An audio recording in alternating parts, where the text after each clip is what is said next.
পার্থ চট্টোপাধ্যায় যেই গন্ডগোলটায় যুক্ত, এটা দলের কাছে অনেক আগে থেকে খবর ছিল। বলছো কি? পার্থ চট্টোপাধ্যায় তিনি বা তার নাম করে কেউ কেউ টাকা তুলছেন, এটা তার অনেক আগে থেকে এটা দলের কাছে খবর ছিল। এটা 2021-এর ভোটের আগে থেকে খবর ছিল। সেই কারণেই মূলত পার্থ চট্টোপাধ্যায়কে শিক্ষা দপ্তর থেকে দেওয়া হয়নি। আচ্ছা। এবং সেই কারণে পার্থ চট্টোপাধ্যায় ক্ষিপ্ত হয়ে গেছিলেন। কিন্তু এই ঘটনাগুলো দল তাহলে বাড়তে দিল কেন? এই যে না, তুমি এখনো যা বলেছো সেটাই যথেষ্ট। তার কারণ হচ্ছে এই এত বড় শিক্ষা দুর্নীতি, যার জন্য আজকে 26,000 ছেলে মেয়ের চাকরি চলে গেছে। এত বড় শিক্ষা দুর্নীতি যার পেছনে কয়েকশো কোটি টাকার লেনদেন হয়েছে, সেই খবর আগাম দলের কাছে ছিল এবং 2021-এর নির্বাচনের আগে থেকে তো মারাত্মক। আমি তোমার আর একটা কথা বলছি, নামটা বলবো না। আমি তখন জেলে বসে আছি, প্রেসিডেন্সি জেলে। বেশ। এক অফিসার আর একজন মানে অর্ডারকে নিয়ে এলেন।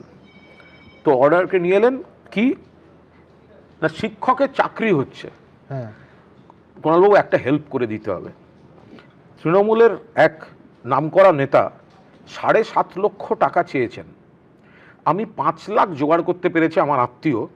আপনি যদি একটা চিরকুট লিখে দেন, তাহলে যদি বাকিটা মকুব করে দেয়, ঘুষের যদি ডিসকাউন্ট হয়, কারণ আমি কোনোভাবে আর টাকাটা জোগাড় করতে পারছি না। তার মানে সেই লোক এখনো গরাদের বাইরে আছে। তিনি পার্থ চট্টোপাধ্যায় নন, তিনি মহা দাপটের সঙ্গে ঘুরে বেড়াচ্ছেন এবং প্রবল প্রতাপে ঘুরে বেড়াচ্ছেন। মন্ত্রিসভার মধ্যে রয়েছেন, মন্ত্রিসভার সদস্য। কেউ না কেউ তো অন্যায় করেছে, চাকরি পেয়েছে।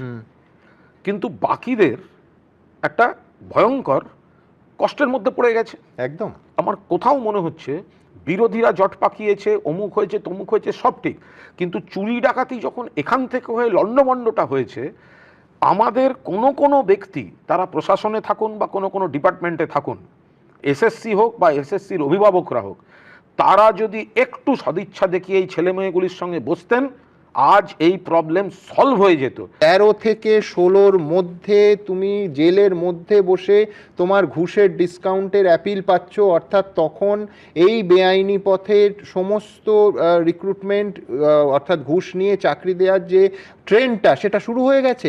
এবং তাতে একেবারে রাজ্যের মন্ত্রী যুক্ত, যিনি এখনো রাজ্যের মন্ত্রী আছেন, এখনো রাজ্যের মন্ত্রী, সম্ভবত 16 সালটা এখনো তিনি রাজ্যের মন্ত্রী।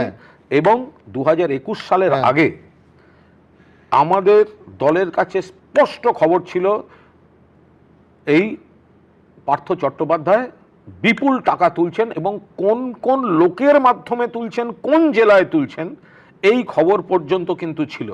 কিন্তু এর কোনো প্রশাসনিক বা অন্য কোনো ব্যবস্থা হয়নি।